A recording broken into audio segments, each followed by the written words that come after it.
On est un peu moins de 200 personnes qui, chaque jour, animent la marque. On réalise 160 millions de chiffres d'affaires. On est principalement français. On retrouve nos produits en Belgique, en République tchèque et en Slovaquie, mais on est en grande majorité sur la France. Et une fierté pour nous, en tous les cas, c'est que l'année dernière, on a été classé 3e meilleur site français de mode. Et ça a été une belle récompense aussi sur un gros travail qu'on a mené sur la digitalisation. Donc nous, on a prévu de vous parler de la transformation en coopérant. Donc on va beaucoup parler de coopération, de co-création et de transformation. Alors Blancheporte, nous on aime bien dire que c'est une restart-up. C'est une très vieille entreprise parce qu'elle existe depuis 1806. Elle trouve ses racines dans l'industrie et elle a dû plusieurs fois réinventer son métier. Le dernier étant plutôt... l'avant-dernier étant plutôt un métier de VPCiste. Et aujourd'hui, notre métier, c'est de créer des collections et c'est de les commercialiser. Pour faire ça, on s'appuie sur trois fondamentaux, 3 piliers, 3 forces dans nos équipes. Le premier, c'est évidemment la création produit. Corinne va vous en parler tout à l'heure. L'autre savoir-faire de la marque, c'est l'animation client et l'animation produit. On est sur un marché très compétitif. On est sur un marché textile qui oblige aussi à animer très très souvent par les prix, par les promotions. Mais de plus en plus, on substitue tous ces leviers promotion par de la data, par de la connaissance client et par du travail collaboratif qu'on va engager avec chacune de nos clientes. Et bien sûr, l'autre pilier, c'est la vente directe. Donc on crée nos collections et on ne passe pas par un circuit de distribution classique puisqu'on vend directement à nos clientes. Je ne vais pas vous assommer de chiffres, juste quelques datas. Donc on a 2 300 000 clientes, 100 000 visites chaque jour. On a un panier moyen qui est à 62 €. Et un métier qui aujourd'hui a plutôt basculé en majorité. On a passé la barre des 50% sur le digital, mais on reste encore fortement animé par un papier qui a évolué. C'est un papier qui est connecté, c'est un papier qui fait du drive to web. Et c'est un papier aussi qu'on utilise de plus en plus en modèle premium. On n'est pas des retailers, on n'a pas de point de vente physique. Donc le catalogue, qui devient parfois aussi un magazine, on vous en a apporté quelques-uns, c'est une belle occasion aussi de créer du lien, et créer du lien physique avec nos clientes.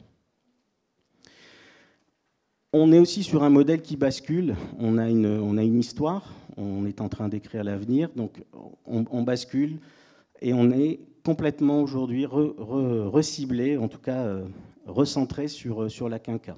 C'est notre cœur de cible et c'est à cette cliente-là qu'on pense tous les jours. Donc bonjour à tous et à toutes. Pour compléter le contexte, donc au niveau produit, Blancheporte, c'est quoi? Blancheporte, c'est un créateur de collections mode et maison. Blancheporte, c'est 3 piliers d'offres. Nous sommes passés d'un statut de généraliste à un statut de plus spécialiste, donc avec 3 piliers que sont le prêt-à-porter femme, qui représente 45% du chiffre d'affaires, la lingerie, le bain, 15%, et le linge de maison, 25%. Le linge de maison étant l'ADN de la marque Blancheporte. Ensuite, quelques secteurs complémentaires pour animer et compléter le panier. Blancheporte, c'est quoi aussi? C'est un savoir-faire en montée en taille. En effet, on habille la cliente de la taille 38 à la taille 56, voire 58. Donc, on a la préoccupation d'habiller tous les corps, toutes les morphologies, sans rentrer dans le ghetto, avec une vraie expertise, des vraies adaptations de carcasses, de modélisme selon les tailles, ce qui est une vraie expertise pour la marque. À noter que l'on vend un vêtement sur 2 au-delà de la taille 46-48. Donc, on voit qu'on est vraiment légitime sur toutes les tailles. Blancheporte, ensuite, c'est 8 à 10 renouvellements de collections par an. On a, comme l'a dit Salvatore, nous avons nos supports papier qui sont relayés aussi sur le web et de plus en plus de collections spécifiques web donc, qui répondent à un besoin de renouvellement sur le marché. C'est une création de 5000 modèles et on distribue 12 millions d'articles. Donc nous créons 90% de notre offre sur le prêt-à-porter, la lingerie et le linge de maison, ce qui est une vraie spécificité de la marque. Nous ne sommes pas en picking collection, nous ne sommes pas en marketplace, donc un vrai savoir-faire en interne. Ici, donc rapidement, l'illustration de notre chaîne, hein, qui est assez classique, donc avec la création de collections, des plans d'assortiment, l'élaboration des pricing, donc le bureau de style très étoffé dans la marque. Donc nous avons une dizaine de stylistes et une quinzaine de modélistes, hein, avec des modélistes qui font les patronages. La notion de design et de motif est extrêmement importante. Nous créons nos dessins. Donc, c'est une vraie expertise de différenciation et d'exclusivité, la mise au point dont je vous ai parlé, et ensuite donc, la fabrication avec de vrais partenaires au niveau mondial. Là aussi, où on est en créateur, c'est en créateur d'émotion via la photo, via le contenu éditorial qu'on donne sur le web, et ensuite en merch via le print et le web. Alors voilà, ça nous paraissait important de faire cette introduction sur Blancheport pour comprendre l'histoire de la co-création. Alors c'est parti de quoi à l'origine? C'est parti d'un casting qu'on avait organisé il y a 4 ans. L'idée, c'était d'inviter des femmes qui avaient, ça s'appelait 50 ans et alors, donc d'inviter des femmes qui avaient 50 ans ou plus, à postuler de manière très simple, et elles gagnaient une journée complète, complètement dédiée au relooking, séance photo, maquillage, et elles pouvaient porter des tenues Blancheport. Alors j'ai dit relooking, c'est plutôt une mise en avant de produits. On aime dire sublimer la femme plus que relooker, c'est plutôt le concept de l'opération. On en a fait un. Déjà, ça nous a apporté pas mal de choses. On en a fait 2, on en a fait 3. Puis au 4e casting, évidemment, chaque fois, on a vu monter en puissance le nombre de participants, puisque cette année, on en a eu plus de 6000, avec 6200 candidates qui ont postulé avec un vrai process de sélection, à la fois sur des photos, mais aussi sur des histoires. On leur demandait à chaque fois quelles étaient leurs motivations. On trouvait à chaque fois les mêmes motivations, le côté militant, voilà, un défi, j'ai 50 ans, mais voilà, j'ai envie de postuler à ce casting-là. Il y avait un défi aussi parfois personnel, militant, ou encore c'était l'inscription d'un proche. On a eu des candidates, c'est le mari, les enfants qui ont inscrit madame, et ce qui était le cas de la gagnante du 2e casting. Et pendant ces séances de photos, on s'est vite rendu compte qu'on redécouvrait en interne nos collections. On en avait fait aussi un événement interne en invitant tous les collaborateurs. Et quand ils venaient assister aux photos, on les entendait chuchoter c'est pas la robe qui est à tel endroit sur le site ou sur le catalogue. Si. Ah oui, c'est pas mal de l'avoir associé avec tel vêtement. Et puis ces histoires, elles nous ont quand même un petit peu chatouillés, et on s'est dit il y a sans doute un gisement important dans cette collaboration qu'on peut faire avec des clientes, et après on l'a étendu, vous verrez, à des blogueuses, et ça peut être une vraie source d'inspiration. Parce que créer 90% des modèles, comme vous l'a dit Corinne, évidemment, chercher des idées, trouver des motifs, c'est parfois, on tourne un peu en rond, et on avait besoin de s'oxygéner. Et c'est comme ça que nous est venue l'envie de créer et de co-créer avec nos clientes ou blogueuses. On tourne en rond, je ne suis pas toujours d'accord quand même, Salvatore. Donc en fait, pourquoi cette démarche de co-création ? Bien comme vous le savez, donc nous sommes créateurs, hein, c'est une chose. Ensuite, il y a une proximité avec la cliente, hein, c'est une vraie valeur de la marque, hein, une recherche de la connaissance cliente. Ça, c'est une chose. Un besoin de renouvellement de collection, c'est un 3e point. Et il y a une tendance de fond quand même. C'est le côté mondialisation, internationalisation des modes. C'est vrai qu'il est de plus en plus difficile de trouver des aspérités, des caractères uniques de collection. Et donc, il y a en parallèle une recherche de customisation, de personnalisation des offres. C'est ce que nous disent nos clientes. De ce fait-là, tous ces facteurs font que ça nous a emmenés sur la co-création. La co-création pour trouver des compléments d'offres qui sont peut-être finalement pas toujours dans nos gènes. C'est vrai que, par exemple, Blancheport est très axée collection très colorée, voire fantasy. Et de par la co-création avec une blogueuse ou une cliente différente, on arrive sur des lignes plus minimalistes et de ce fait-là différentes. Donc ça nous permet aussi d'enrichir nos collections. Ça suppose quoi? Ça suppose bien la remise en cause de nos process, de nos certitudes, des postures qui sont différentes. C'est vrai qu'il n'est pas toujours facile de la part des stylistes ou des chefs de produits d'accepter les idées des autres. Et donc, ça crée aussi une nouvelle dynamique managériale au niveau de l'entreprise. Nous sommes en mode expérimental, hein, donc sur la co-création, hein, en mode collaboratif. Donc, on va vous parler d'expérimentation. En fait, en interne, on parle de bulles de co-création. Hein, ce sont des choses qui sont déployées étape par étape, hein, et qui seront de plus en plus ambitieuses au niveau de l'entreprise. Donc, quelques illustrations rapidement. Ça, c'est l'illustration d'un atelier de co-création que nous avons eu en automne dernier, donc au sein de Blanche-Porte, dans nos locaux, où on a invité donc trois blogueuses avec un vrai talent d'illustratrice, puisque là, on est sur des choses un peu plus pointues, parce que là, donc, on est en co-création en linge de maison. Donc, une blogueuse est venue dans nos ateliers pour dessiner avec nos dessinatrices des nouveaux dessins. Blanche-Porte a présenté ses tendances au niveau général, hein, Blanche-Porte en tant qu'inspirant, et a demandé donc à ces blogueuses de créer des choses plus proches de leur goût. Donc là, c'est une illustration. On voit que créer des dessins en linge de maison, on est encore souvent sur de l'aquarelle, sur de la main levée. Donc, ce qui était extrêmement intéressant. C'est intéressant au sens où là, vous avez un livrable qui est là. Donc, ensuite, suite à ce travail collectif, on élabore des prototypes avec des fournisseurs partenaires. 3 prototypes ont été élaborés. On a soumis ces prototypes sur le web à des votes clients et il y a eu 1900 participations environ. Et le gagnant s'est vu donc lancer une fabrication de cette collection capsule. Donc en plus, c'est une belle histoire, hein, parce que c'est la réalisation d'un rêve pour ces personnes qui souhaitaient créer. Donc là, c'est une première illustration, sachant qu'une deuxième, encore autour du linge de maison, est en cours, hein, et sera en fait dévoilée sur notre site début décembre.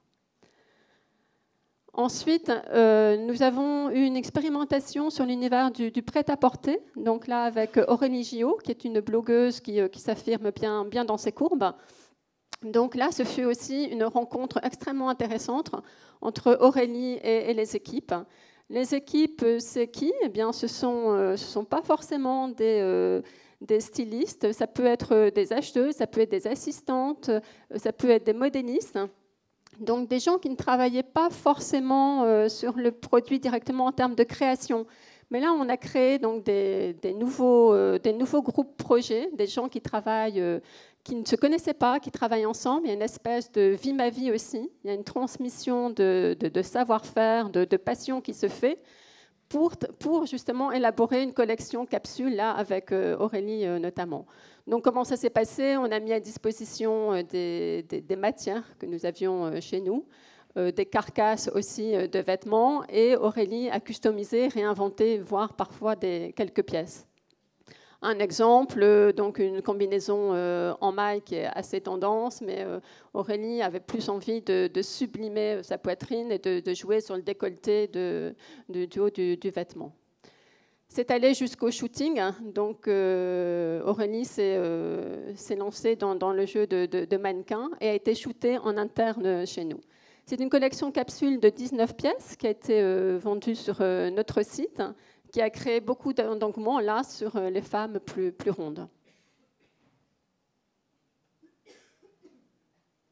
Quels enseignements et quelle est la suite de cette démarche collaborative?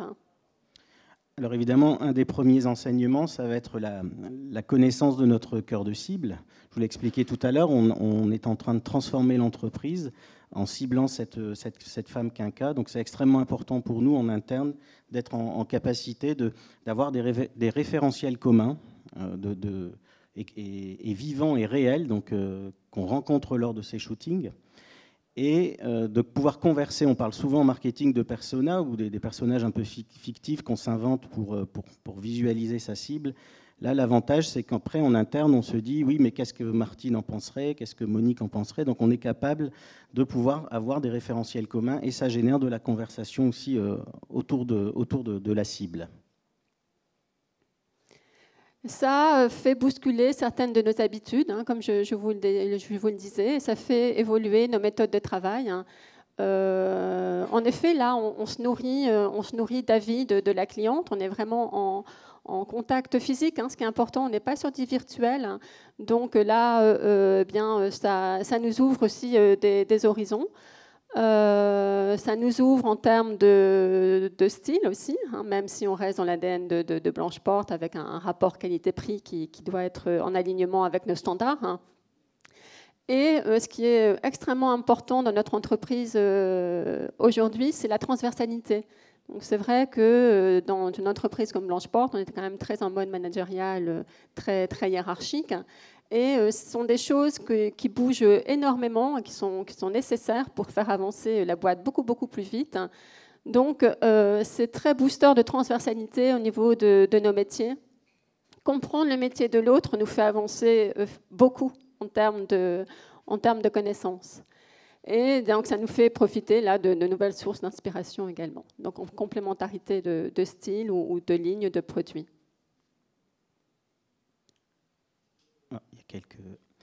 Ça permet aussi de nous rapprocher de nos clientes sur une partie de contenu non marchand. Ça, c'est aussi quelque chose qu'on n'avait pas l'habitude de faire. Quand on passe quelques années un peu difficiles commercialement, on a tendance à se focaliser, à se recentrer sur des éléments très héroïstes. Et le fait qu'on soit lancé aussi dans cette démarche plus éditoriale, plus de contenu, vient nourrir une marque. Et on le voit au quotidien dans nos rentrées de chiffre d'affaires que c'est aussi très efficace, même si évidemment on ne le mesure pas précisément, mais en tout cas l'attachement à la marque, on l'a vu sur nos taux de fidélité qui ont fortement augmenté, on l'a vu aussi sur les réseaux sociaux, sur les liens qu'on commence à développer avec notre communauté de clientes, on intéresse aussi des blogueuses et on peut le faire qu'à partir du moment où la marque a du contenu, où elle a des choses à dire, c'est extrêmement important. On aime bien dire... il faut que ça donne envie de converser. Voilà, on a vu quelque chose chez Blanche Porte, on a quelque chose à raconter à ses proches, à son mari, à ses copines, parce qu'il se passe quelque chose autour de la marque. On est sur des moments de vérité.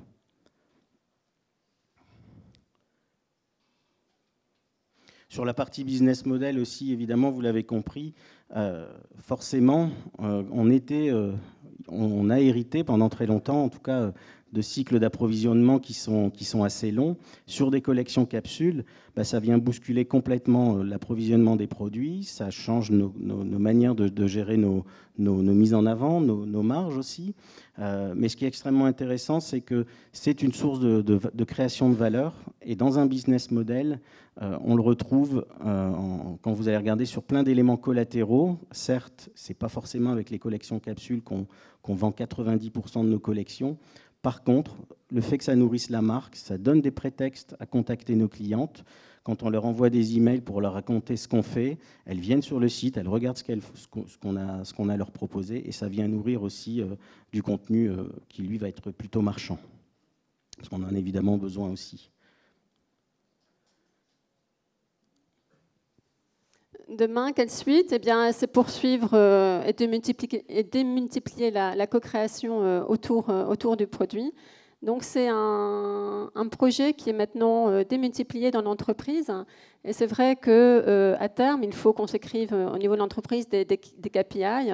Est-ce que d'ici 2019-2020, est-ce qu'une personne sur deux de l'entreprise aura participer à une bulle de co-création, quelle part de la collection sera réalisée en mode co-créative. Donc tout ça, c'est en cours de définition.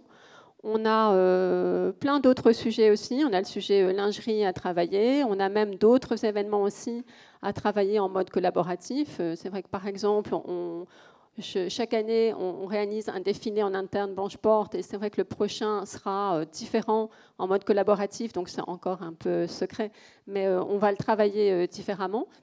Donc on a beaucoup d'histoires à raconter sur ce mode-là et qui surtout rebooste beaucoup les énergies dans l'entreprise et crée une motivation nouvelle et une fierté d'appartenance aussi, comme le disait Salvatore, qui est extrêmement importante parce que les collaborateurs se sentent aussi acteurs, co-acteurs dans ces aventures de co-création avec nos clientes, mais aussi en interne. Alors, ce qui est extrêmement important, c'est qu'on a parlé beaucoup co-création et produits. Quelque chose de nouveau chez Blancheport, c'est que moi, j'ai eu énormément de personnes dans ma direction, donc plutôt marketing, qui ont participé à des collections, et ça, c'était un fait complètement nouveau. Ça permet aussi, de manière collatérale, de faire des vies-ma-vie, d'expliquer quelles sont les problématiques des achats. Côté marketing, d'expliquer aussi quelles sont les contraintes de mise en ligne de produits sur le site. Et on a très vite vu aussi qu'on avait beau décréter toutes les formations en interne, toutes les explications, toutes les réunions, le fait d'avoir, dans une bulle, réuni 10-12 personnes pour gérer un projet, ça crée des échanges qu'on n'arrive pas à remplacer par ailleurs, quels que soient les modes qu'on pourrait décréter. En tous les cas, elles le vivent, nos équipes, elles le vivent, et c'est beaucoup plus fort. Et donc, cette co-création va l'étendre aussi sur la promotion, sur l'animation, sur la recherche de nouveaux services. C'est des sujets sur lesquels on planche ces prochains mois. La co-création, là aussi, on a engagé une démarche de vision dans l'entreprise. Donc, on vient tout juste, il y a 10 jours, de terminer le déploiement auprès des 200. Donc, on a travaillé avec nos équipes à imaginer ce à quoi Blancheport va ressembler dans 10 ans. Et là aussi, on s'est inspiré de méthodes collaboratives, pas forcément détaillées là, ce n'était pas l'objet de l'intervention, mais en tous les cas, vous dire que cette envie de co-créer, on le fait avec l'extérieur, mais aussi, de plus en plus, on le réalise en interne. C'est ce qu'on retrouve. Voilà. Donc une belle énergie. En tous les cas, ce qu'on constate, c'est que la co-création, c'est contagieux. Et petit conseil aussi aux managers, c'est qu'après, il faut aussi gérer toute cette belle énergie, la canaliser. Donc c'est quand ça part, les équipes, ça peut aller très très vite. Donc c'est très positif et à nous d'en faire un facteur clé de succès. C'est ce qu'on avait envie de partager avec vous cet après-midi. Je ne sais pas si vous avez des questions.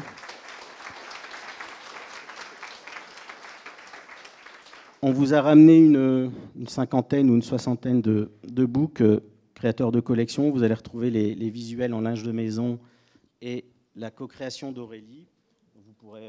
Vous pourrez regarder ça tranquillement si ça vous intéresse. Je les mettrai à l'entrée ou quelque part. Servez-vous, ça nous fait plaisir de vous l'offrir.